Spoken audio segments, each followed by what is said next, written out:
Good morning, students. Now we will start new chapter, a shirt in the market. And we have discussed about the introduction of this chapter. And now we will continue the chapter, a shirt in the market. You know about the chapter market around us, which we have discussed in last class or in last classes. तो इसमें अब इसके आगे हम अ shirt in the market में देखेंगे कि किस तरीके से अब जो एक शर्ट है वो मार्केट में जाती है, और इससे रिलेटेड एक वीडियो भी मैं आप लोगों को दिखाऊंगी और कुछ चीज़ें मैं मार्क करूंगी बुक में, आपको अपनी बुक में साथ साथ वो चीज़ें मार्क करनी है। So now we will start A shirt in the market. This chapter tells us the story of a shirt. It begins with the production of cotton and ends with the sale of the shirt. We shall see that a chain of market links the producer of cotton to the buyer of the shirt in the supermarket. Buying and selling takes place at every step in the chain. Does everyone benefit equally from this, or do some people benefit more than others? We shall find out. अब इस chapter इसमें ये बताया गया है कि एक story बताई गई है शर्ट की, जिसकी कहानी जो है वो कॉटन की प्रोडक्शन से स्टार्ट होके और शर्ट के जो है प्रोडक्शन तक जाती है। ठीक है, उसके बाद में सेल तक जाती है। We shall see the chain. अब इसमें हम एक सेल की जो चेन है वो देखेंगे कि कैसे एक शर्ट जो है वो प्रोड्यूसर से एक बायर के पास पहुंचती है। और हमने इसके बारे में मार्केट अराउंड अस चैप्टर में भी देखा था कि we have different markets type, और उसके बाद में इसमें ये बताया गया है कि कैसे जो बेनिफिट है वो इक्वली क्या वो सभी को मिल पाता है या नहीं, और जो बेनिफिट है क्या वो कुछ लोगों को मिलता है या ज़्यादातर लोगों को मिलता है, ये सारी चीज़ें इस चैप्टर में हम देखेंगे। अब इसमें एक स्टोरी दी गई है, अ कॉटन फार्मर इन कुरनूल। अब यहाँ कुरनूल जो बच्चों जगह है, इसको मार्क कर लीजिए। कुरनूल जो जगह है ये है आपकी आंध्र प्रदेश में। स्वप्ना अ स्मॉल फार्मर इन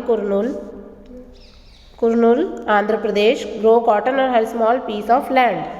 ठीक है बच्चों, तो ये बताया गया the bolls of the cotton plant are ripe and some have already burst, so Swapna is busy picking cotton. The balls which carry the cotton in them do not burst open all at once, so it takes several days to harvest the cotton.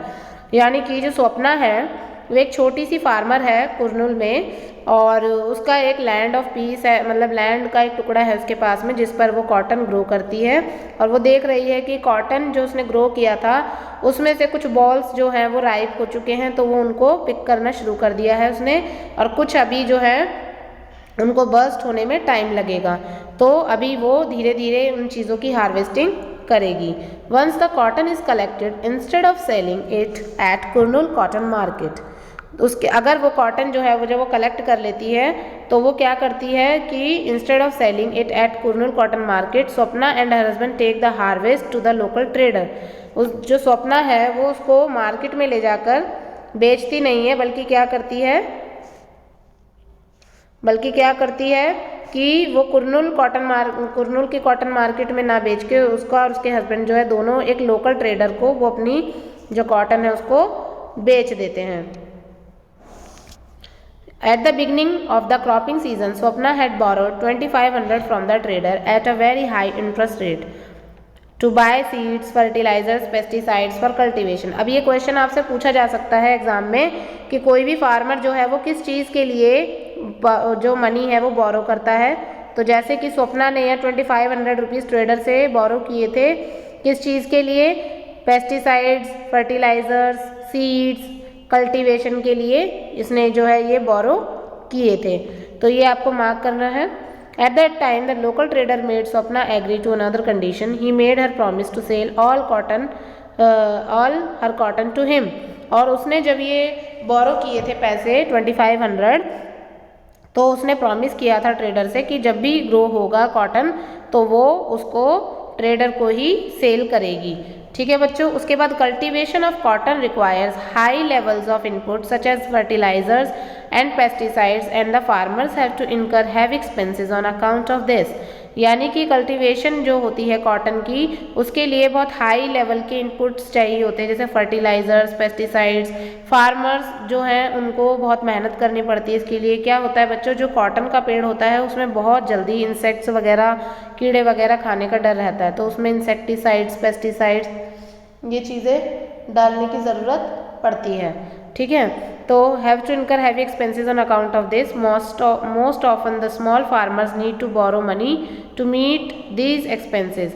और इसके लिए जो छोटे farmers हैं उनको क्या करना होता है, उनके पास इतना पैसा नहीं होता है कि वो इंसेक्टिसाइड्स खरीद सके, पेस्टिसाइड्स खरीद सके, अच्छी क्वालिटी के सीड्स खरीद सके।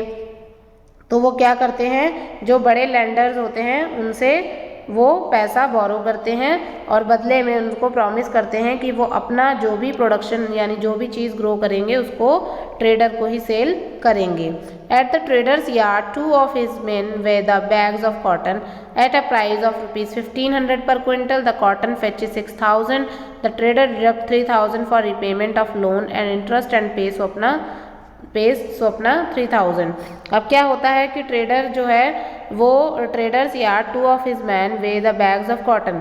अब उसके पास 2 बैग पहुंचे हैं और 1500 पर क्विंटल के हिसाब से उसका प्राइस है। The cotton fetches 6000। ठीक है, द ट्रेडर्स डिडक्ट। अब ट्रेडर क्या करता है, 3000 रुपये जो है वो लोन के काट लेता है और स्वप्ना को 3000 रुपये दे देता है। स्वप्ना 3000 ओनली, स्वप्ना कहती है कि सिर्फ 3000। ट्रेडर कहता है कॉटन इज सेलिंग चीप। तो ट्रेडर जो व्यापारी है वो कहता है कि कॉटन जो है वो सस्ता ही बिकता है। There is a lot of cotton in the market. और मार्केट में कॉटन की कमी नहीं है, कहीं से भी खरीदा जा सकता है, तो इसीलिए इसका जो प्राइस है वो कम है। Swapna I have toiled so hard for 4 months to grow this cotton. वो कहती है मैंने बहुत मेहनत की है इस कॉटन को ग्रो करने में, मुझे 4 महीने लग गए इसमें मेहनत करते हुए। You can see how fine and clean the cotton is this time. I had hoped to get a much better price. वो कहती है कि आप देख सकते हैं कि जो मैंने कॉटन ग्रो किया है वो कितना क्लीन है और कितना अच्छी क्वालिटी का है, और मुझे आशा है कि आप इसके लिए मुझे अच्छा प्राइस देंगे। अब यहाँ पे एक साइकिल दिखाया गया है, ये देखिए, ये देखो। Traders sells the cotton at the Kurnool cotton market. Trader ने इसको कॉटन मार्केट में बेचा। फिर ginning mill buys the cotton. अब उसके बाद में उसका जो कॉटन है उसको आगे गिनिंग किया जा रहा है। फिर गिनिंग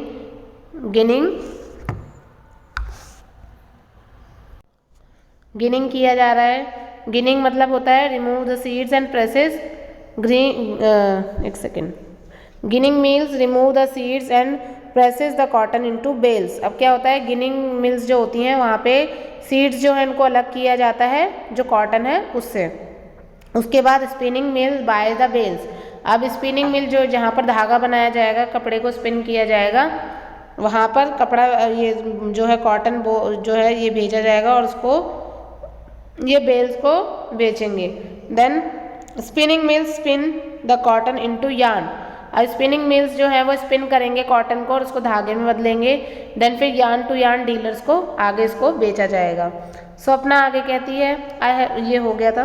देन ट्रेडर कहता है, जब वो कहती है कि मुझे आशा है कि मुझे अच्छा मनी मिलेगा इसके लिए, तो वो कहता है कि अम्मा I am giving you a good price. क्या होता है आंध्रा में जो भी लेडी है उसको ज़्यादातर अम्मा बोला जाता है, तो अम्मा I am giving you a good price.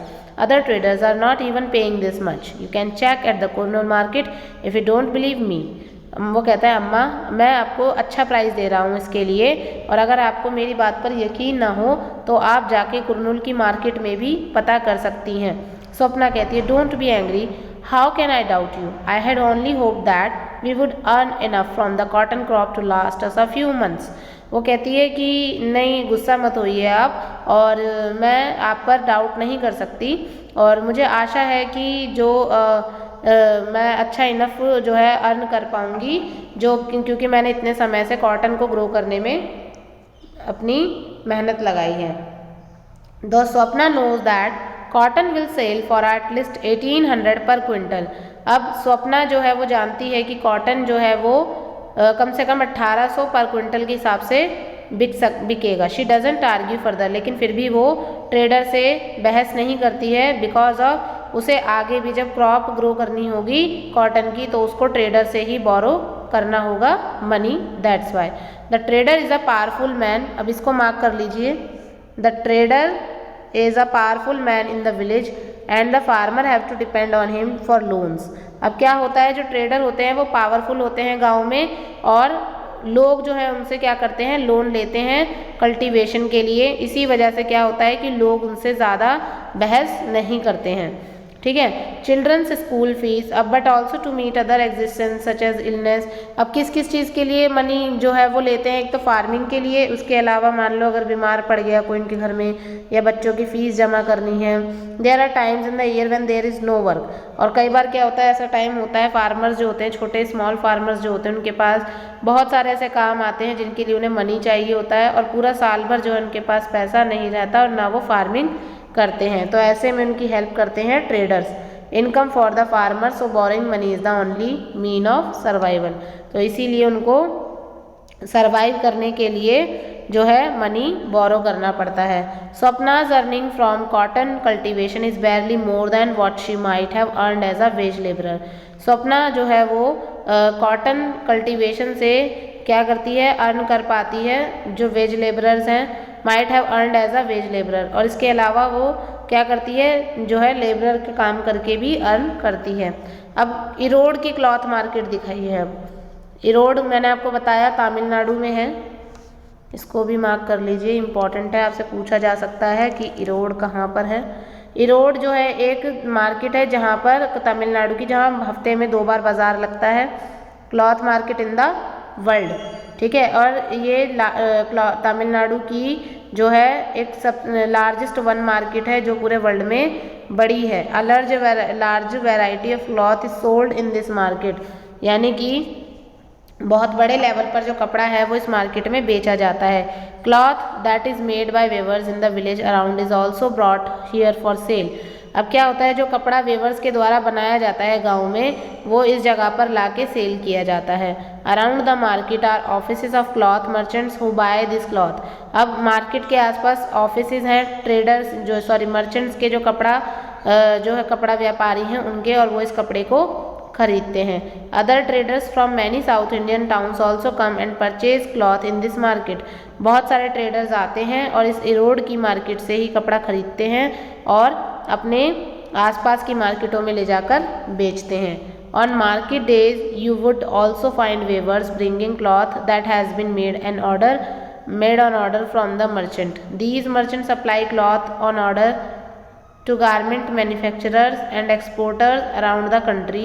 They purchase the yarn and give instructions to the weavers about the kind of cloth that is to be made. In the following example we can see how this is done. अब इसमें ये बताया गया है कि market के दिनों में you would also find weavers bringing cloth, यानी कि यहाँ पर ऑर्डर पर जो बुनकर हैं, वेवर्स हैं, वो कपड़ा तैयार करते हैं, उन्हें ऑर्डर दिया जाता है मर्चेंट्स के द्वारा, और मर्चेंट्स वहाँ से फिर कपड़ा खरीद के उसको मार्केट में पहुँचाते हैं। इसका एग्जाम्पल दिया गया है एक, ये देखिए, this is a merchant's shop in the बाजार।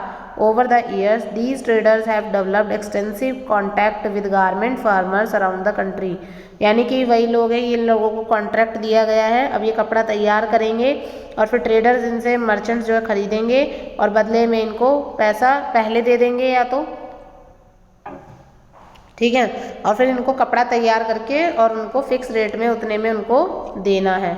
अब इसमें putting out system, weavers producing cloth at home. अब ये लोग देखो घर पर ही कपड़ा तैयार कर रहे हैं, ठीक है।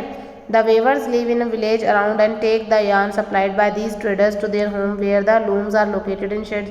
यही सिचुएशन बताई गई है कि ये घर पर ही किस तरीके से कपड़ा तैयार करते हैं। The merchants distributes work among the weavers based on the order he has received for cloth. अब क्या होता है कि जो मर्चेंट है वो कपड़ा डिस्ट्रीब्यूट जो है मतलब क्या करते हैं, वेवर्स को जाके ऑर्डर दे देते हैं कि हमें इतना कपड़ा तैयार चाहिए। The weavers get the yarn from the merchant and supply him the cloth. और वो वेवर्स जो है वो क्या करते हैं, सब मर्चेंट से जो है यार्न ले लेंगे, ठीक है, और फिर बदले में उसको कपड़ा तैयार कर देंगे। For the weavers this arrangement seemingly has 2 advantages. इससे वेवर्स को 2 फायदे होते हैं। The weavers do not have to spend their money on purchase of yarn, यानी कि उनको जो धागा है वो खरीदने में टाइम ख़राब नहीं करना पड़ता, ना मनी ख़राब करनी पड़ती है। वो मर्चेंट ही इनको वेवर्स को ला के देता है, सिर्फ वेवर को उसका कपड़ा वेविंग करके तैयार करना होता है। Also the problem of selling the finished cloth is taken care of, और उसके बाद ना ही उन्हें जो कपड़ा तैयार किया जाता है उसको सेल करने की भी कोई प्रॉब्लम आती है, क्योंकि वो तो मर्चेंट ही सेल करेगा। Weavers know from the outset what cloth they should make and how much of it's to be woven, यानी कि वेवर्स को पता होता है कि उन्हें कपड़ा जो है वो कितना तैयार करना है और उसके लिए उन्हें कितनी वोविंग करनी है। However, this dependence on the merchants both for raw material and market means that the merchant have a lot of power। अब क्या होता है कि मर्चेंट जो है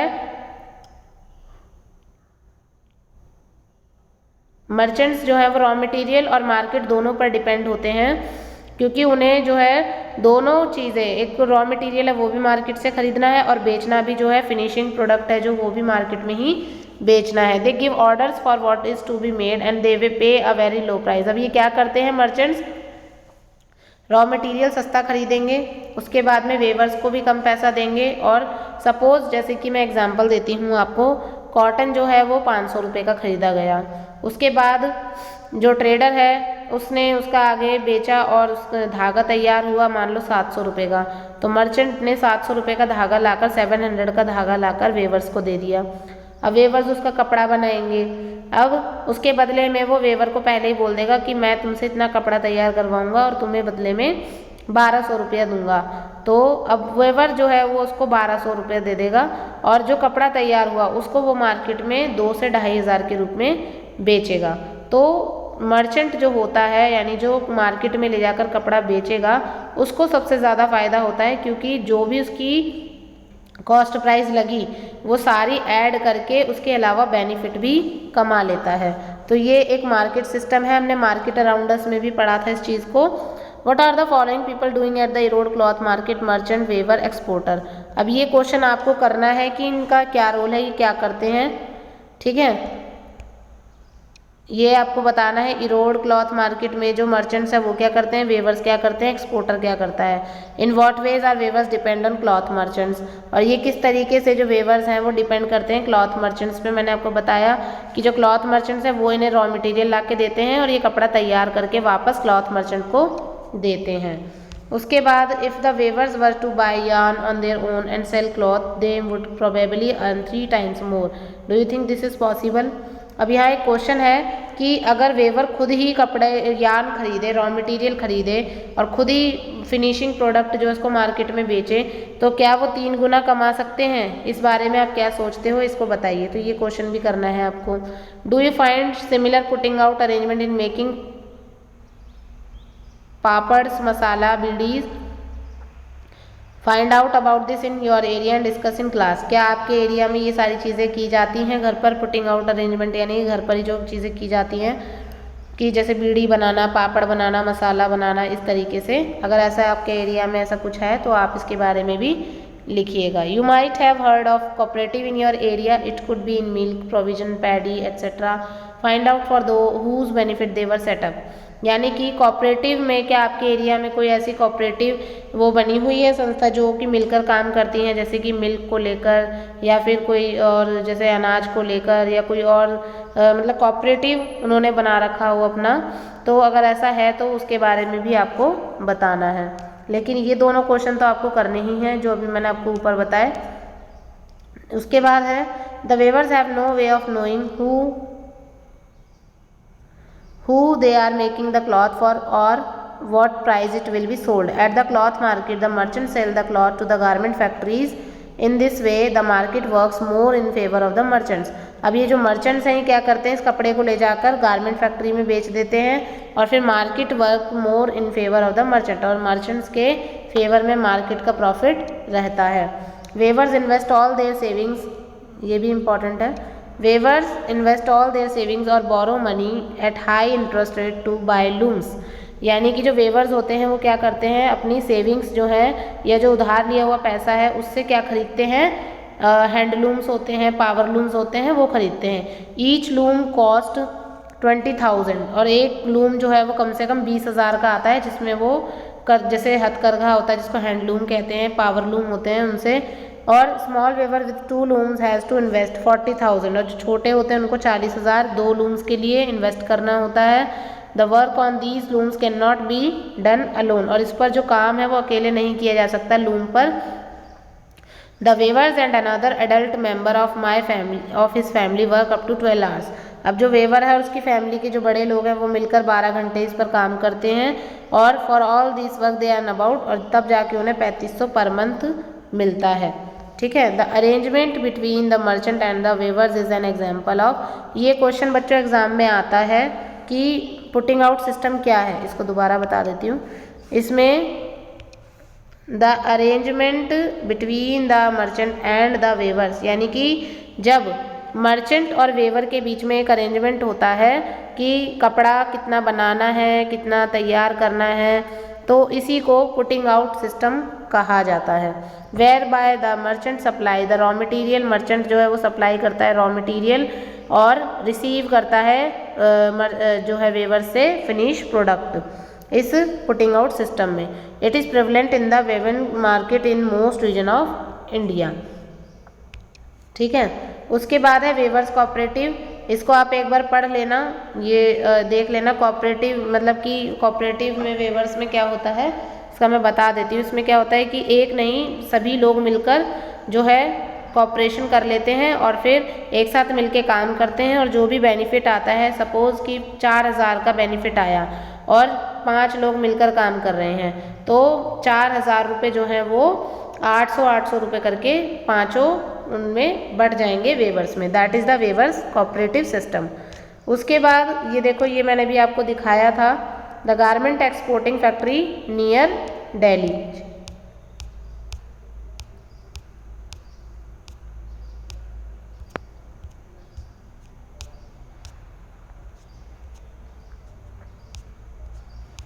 द गारमेंट एक्सपोर्टिंग, एक न्यू दिल्ली का गारमेंट फैक्ट्री का एक एग्जांपल दिया हुआ है यहाँ पर। The Erode merchant supply the cotton cloth produce by the weavers to a garment exporting factory near Delhi. अब जो इरोड के मर्चेंट सप्लाई करते हैं कॉटन, उसको ये एक्सपोर्ट करते हैं दिल्ली के नियर बाय जो फैक्ट्री है उसमें। Garment exporting factory will use the cloth to make shirt. अब जो गारमेंट एक्सपोर्टिंग फैक्ट्री है इसको यूज़ करके कपड़ा बनाती है। ठीक है। The shirt will be exported to foreign buyers, और फिर शर्ट जो है वो एक्सपोर्ट की जाती है बाहर की कंट्रीज़ में। Among the foreign buyers are business person from the US and Europe who run a chain of stores. अब फॉरेन बायर्स जो खरीदते हैं उसमें बिजनेस पर्सन होते हैं US और यूरोप के, ये भी मर्चेंट की तरह इन चीज़ों को आगे ले जाकर बेचते हैं। These large stores do business strictly on their own terms. They demand the lowest price from the supplier. ये डिमांड करते हैं लोएस्ट प्राइस की जो सप्लाई कर रहा है, कि मतलब उससे उन्हें कोई भी जो मर्चेंट होगा, ट्रेडर होगा, सप्लायर होगा, वो सोचेगा कि उसे जो सामान है, ये प्रोडक्ट है, वो कम रेट में मिले और उसे वो ज़्यादा रेट में, ये ज़्यादा प्राइस में बेचे। In addition they set high standard for quality of production and timely delivery. Any defects or delay in delivery is dealt with strictly, so the exporter tries his best to meet the condition set by these powerful buyer. अब exporter जो है वो कोशिश करता है कि जो चीज़ें हैं वो सही कंडीशन में मार्केट तक पहुंच जाए।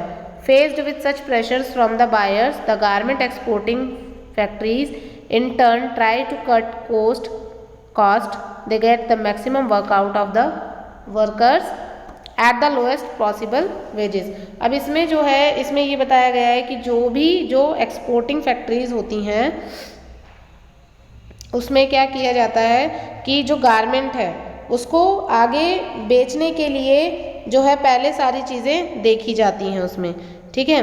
और उसके बाद में एक्सपोर्ट किया जाता है उसको, जैसे कि अब सपोज़ कोई भी कपड़ा है, वो मर्चेंट जो है वो उसको इरोड में है तमिलनाडु में, अब वो बड़ी बड़ी मार्केट्स में जाएगा वो कपड़ा वहाँ से, और फिर हो सकता है उसको बाहर की कंट्रीज़ में भी एक्सपोर्ट किया जाए। तो वही सारी चीज़ें यहाँ बताई गई हैं कि फॉरेन बायर जो है वो उसे चीप प्राइस पर ख़रीदते हैं। तो ये जो है इसके बारे में अभी बस यही चीज़ें बताई हुई हैं। द इम्पैक्स गारमेंट फैक्ट्री, इसमें एग्जांपल है एक इम्पैक्स गारमेंट फैक्ट्री है जिसमें 70 लोग काम करते हैं। इसमें ज़्यादातर वीमेन हैं और जो वर्कर्स हैं वो टेम्प्रेरी बेसिस पर रखे गए हैं। इसका मतलब ये है कि जो एम्प्लॉयर्स हैं वो काम को लेकर जो है रिलैक्स फील नहीं करते, उन्हें ये डर रहता है कि कभी भी उन्हें छोड़ने के लिए कहा जा सकता है।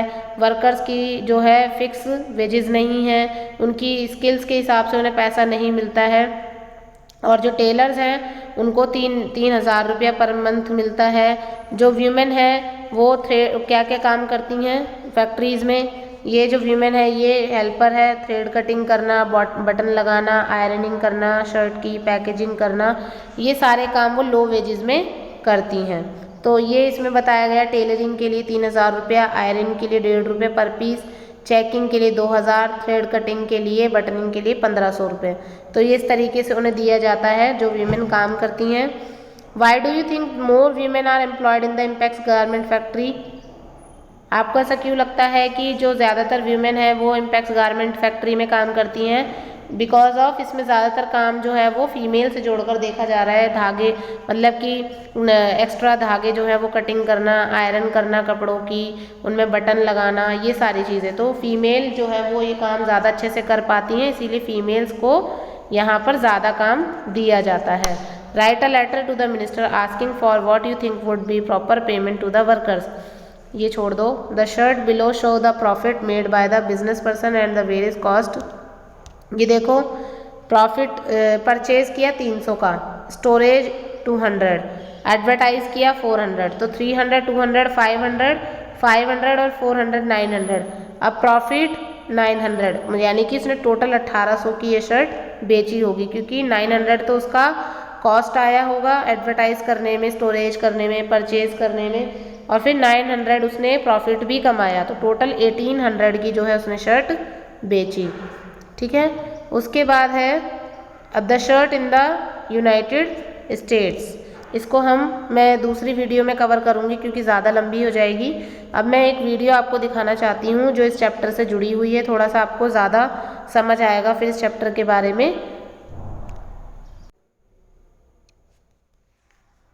ये देखिए बच्चों, यहाँ पर ये एक वीडियो है, इसको देखिए जरा। Hello students, now here we will start a new topic, a shirt in the market. In this chapter, we will learn about the cotton, its productivity, and the product, and how the cotton changes into shirt or clothes. ये देखिए, A cotton farmer in Kurnool. In Kurnool, this is the place where the farmer grows cotton on a small piece of land. The farmer sells it to the buyers. Cultivation of cotton requires high levels of inputs such as fertilizers and pesticides. अब ये देखिए, मैंने बताया था कि fertilisers और pesticides चाहिए होते हैं अगर आपको कॉटन ग्रो करना है उसके लिए, क्योंकि उसमें कीड़ा बहुत जल्दी लगता है कॉटन में। तो कुरनूल की कॉटन फार्मर है, उनको दिखाया हुआ है। And the farmers have to incur heavy expenses on account of these. The cloth market of Erode. Erode's bi-weekly cloth market in Tamil Nadu is one of the largest cloth markets in the world. A large variety of cloth is sold in this market. Weavers bring cloth that has been made on order from the merchant. These merchants supply ये cloth. देखिए, ये मैं जो आपको handloom बता रही थी, जो खरीदते हैं वेवर्स, वो ये हैं।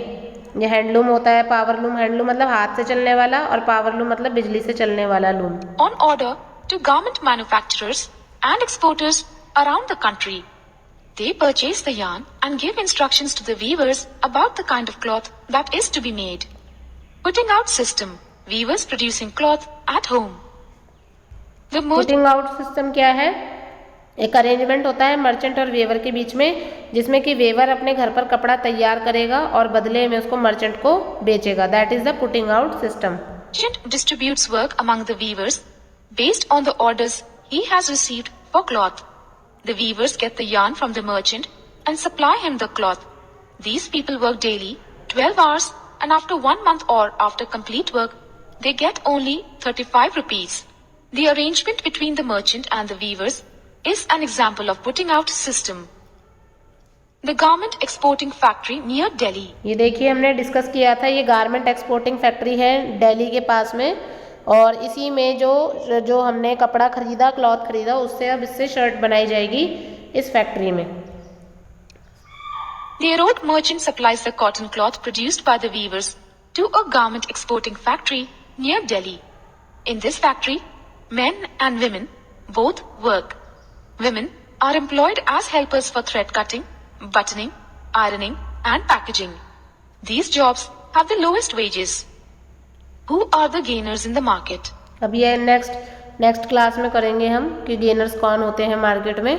तो ये मैंने आपको समझाया और आपको ये पूरा वीडियो देखना है, इम्पॉर्टेंट पॉइंट्स नोट करने हैं, बुक में मार्क करना है and I will upload next video और शाम तक कर दूंगी या फिर कल कर दूंगी, लेकिन आपको ये वीडियो पूरा देखना है। और कल भी आपके साथ मेरी क्लास है तो कल मैं पूछूंगी आपने ये वीडियो देखा या नहीं देखा, तो आज का काम आपको आज ही ख़त्म कर लेना है। तो आई होप कि आप लोग सभी बच्चे अच्छे बच्चे हो, करेंगे सभी। And thank you so much, have a nice day to all of you.